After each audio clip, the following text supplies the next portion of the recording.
इस वक्त की ब्रेकिंग न्यूज आपको बता दें, महाराष्ट्र में कोरोना के 44,388 नए मामले सामने आए हैं और पिछले 24 घंटों में महाराष्ट्र में 12 लोगों की मौत हुई है।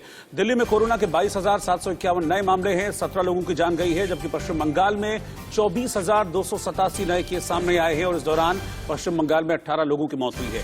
यूपी में 7,695 नए केस आए हैं, 4 लोगों की जान गई है, जबकि तमिलनाडु में कोरोना के 12,895 नए मामले सामने आए हैं और 12 लोगों की 24 घंटे में मौत हुई है। केरल में कोरोना के 6,238 नए केस हैं, 30 लोगों की मौत हुई है। कर्नाटक में कोरोना के 12,000 नए मामले मिले हैं। गुजरात में कोरोना के 6,275 नए केस हैं। राजस्थान में कोरोना के 5,660 नए केस और 24 घंटे में एक शख्स की जान कोरोना की वजह से राजस्थान में गई है।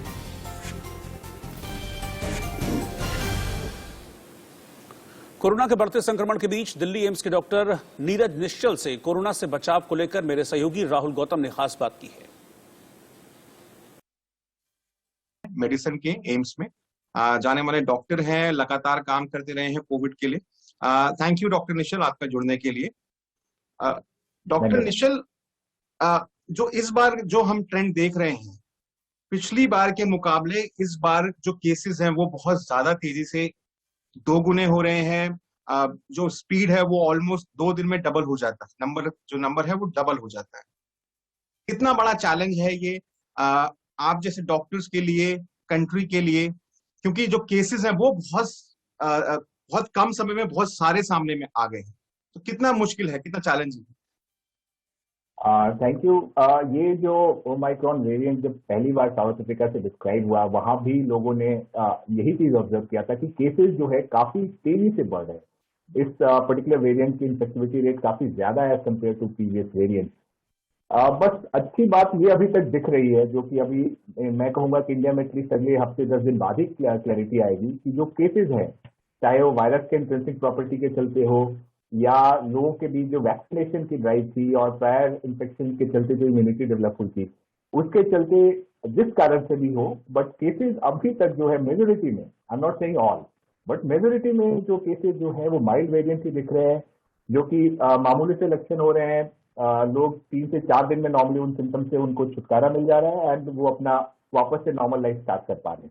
तो पिछले बार से रेट डेफिनेटली ज्यादा है, जो कि एक बहुत ही मैं कहूंगा कि चिंताजनक बात है, क्योंकि हेल्थ केयर इंफ्रास्ट्रक्चर पे बहुत ज्यादा बर्डन डालने की कैपेसिटी रख सकता है, इवन अगर स्मॉल फ्रैक्शन ऑफ ये पेशेंट अगर भर्ती होने की नौबत आई तो इसलिए बहुत जरूरी है कि सावधानी रखें, बिल्कुल लापरवाही ना करें, ताकि जो केस का बर्डन जो इतनी तेजी से बढ़ रहा है उस पर हम एक तरह से कंट्रोल कर पाए। सेकेंड कोविड वेव को भी बहुत माइन्यूटली ऑब्जर्व किया था। इस बार क्या लगता है आपको, जो अब तक की स्टडीज आप देख पाए, आपकी एज पर योर विजडम, कब तक आपको लगता है कि हम पीक देख पाएंगे दिल्ली के अंदर? क्योंकि दिल्ली के अंदर अभी से अगर 20-25 हजार केस अगर आ रहे हैं, तो पीक कब तक आने की उम्मीद की जा सकती है? देखिए, ये वायरस जो है सारे प्रेडिक्शन को झुठला देता है। कोई भी आज तक बिल्कुल परफेक्ट वे प्रेडिक्ट नहीं कर पाया है। लेकिन अगर एक रफ एस्टिमेट लगाए जिस रफ्तार से ये पॉजिटिविटी रेट बढ़ रही है, हम उम्मीद करते हैं कि नेक्स्ट 10 to 14 डेज में हो सकता है कि केसेस जो है वो पीक की तरफ बढ़ रहे हैं। आफ्टर ऑल जो दिल्ली का पॉपुलेशन हार्डली 2 करोड़ के करीब है, तो उस हिसाब से हम उम्मीद करते हैं लेटेस्ट जनवरी एंड तक हम इस पीक को क्रॉस कर जाना चाहिए। बट लाइक आई सेड, ये वायरस किसी के प्रेडिक्शन के थ्रू नहीं चलता है, ये अपनी मर्जी से चलता है और लोगों के बिहेवियर पर भी काफी डिपेंड करता है। क्योंकि हम हमेशा जो सेकेंड वेव या फर्स्ट वेव के समय हमने बात की थी कि हम फ्लैटन करें कर्व को, जो केसेस है उसको फ्लैटन करें, एक साथ इसमें केसेस नहीं आने दें। तो अगर सभी लोग अभी से सावधानी बरतने लगे तो डेफिनेटली ये पीक हम फ्लैटन कर सकते हैं और ग्रेजुअली केसेस बढ़ेंगे।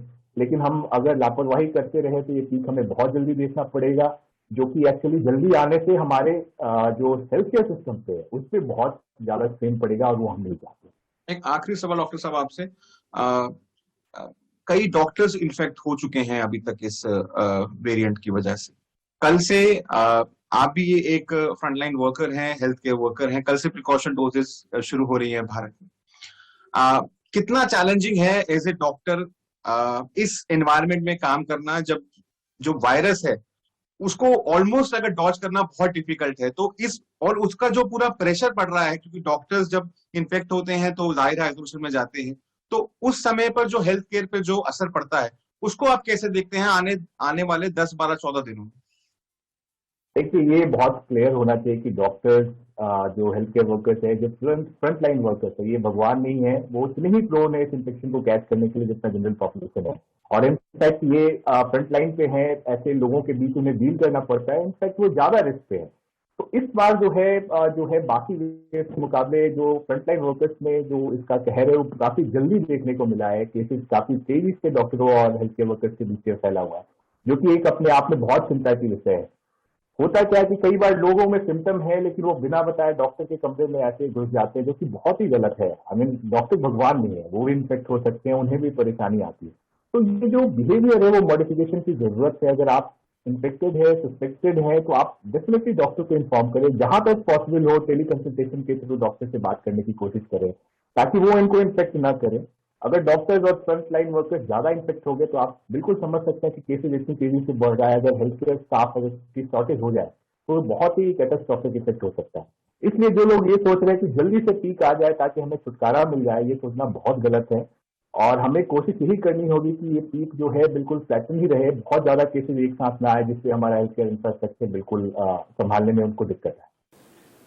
5 राज्यों में चुनाव की तारीखों की घोषणा के साथ ही बैठकों का दौर भी शुरू हो गया है। उम्मीदवारों पर मंथन चल रहा है। कल शाम 4 बजे लखनऊ में मुख्यमंत्री योगी आदित्यनाथ और बीजेपी के प्रदेश अध्यक्ष स्वतंत्र देव सिंह की अध्यक्षता में उम्मीदवारों को लेकर एक अहम बैठक होने जा रही है। कांग्रेस में भी उम्मीदवारों को लेकर मंथन शुरू हो चुका है। पंजाब कांग्रेस के अध्यक्ष नवजोत सिंह सिद्धू ने उम्मीदवारों को लेकर अब चर्चा शुरू कर दी है। कोरोना के चलते चुनाव आयोग ने रैलियों पर रोक लगाई हुई है, जिसके बाद तमाम दल अब वर्चुअल चुनाव प्रचार पर ही जोर देने की रणनीति बना रहे हैं। उधर यूपी में विधानसभा चुनाव को लेकर पुलिस भी कमर कस चुकी है। विधानसभा चुनाव को लेकर उत्तराखंड के पूर्व मुख्यमंत्री और कांग्रेस के वरिष्ठ नेता हरीश रावत से कुछ देर पहले मेरी बातचीत हुई थी।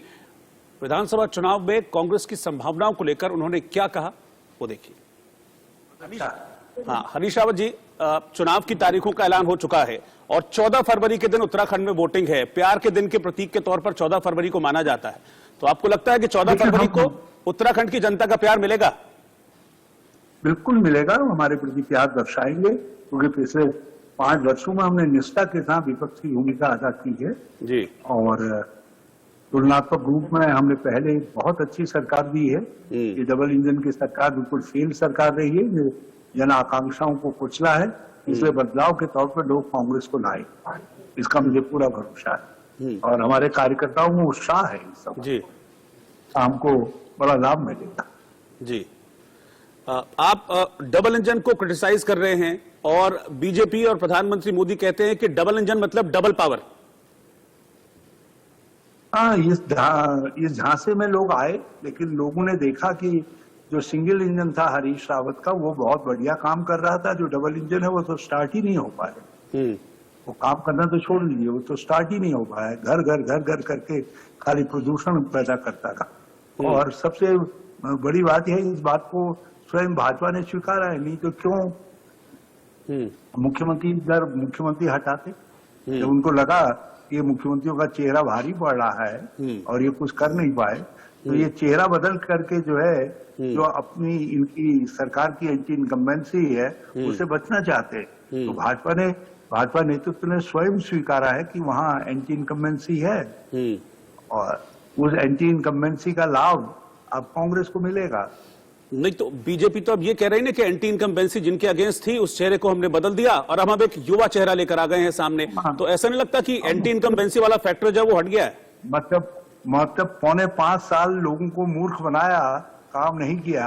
अब जो है उनको लुभाने के लिए, फिर मूर्ख बनाने के लिए एक नया चेहरा ले आए, नौजवान चेहरा ले आए। लोग कह रहे हमारे 4.5 साल बर्बाद कर दिए और अब आश्वासनों की झड़ी लगा करके और नए चेहरे को आगे ला करके क्या होगा? तो लोग इसलिए अब परिपक्व नेतृत्व चाहते हैं। लोग एक अनुभवी साहसी नेतृत्व चाहते हैं।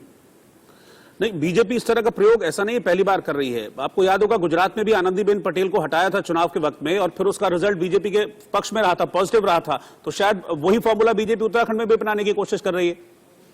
हाँ, वहां कम से कम 1 साल का टाइम तो मिला था लोगों को टेस्ट करने का। यहाँ तो लोगों को टेस्ट करने का टाइम ही नहीं मिल पाया। और फिर दूसरी बात ये थी कि वहां बीजेपी का जो ट्रैक रिकॉर्ड था वो पहले अच्छा था, और मोदी जी के समय में अच्छा काम हुआ था। तो कम से कम लोगों ने मोदी जी के लिए वोट किया।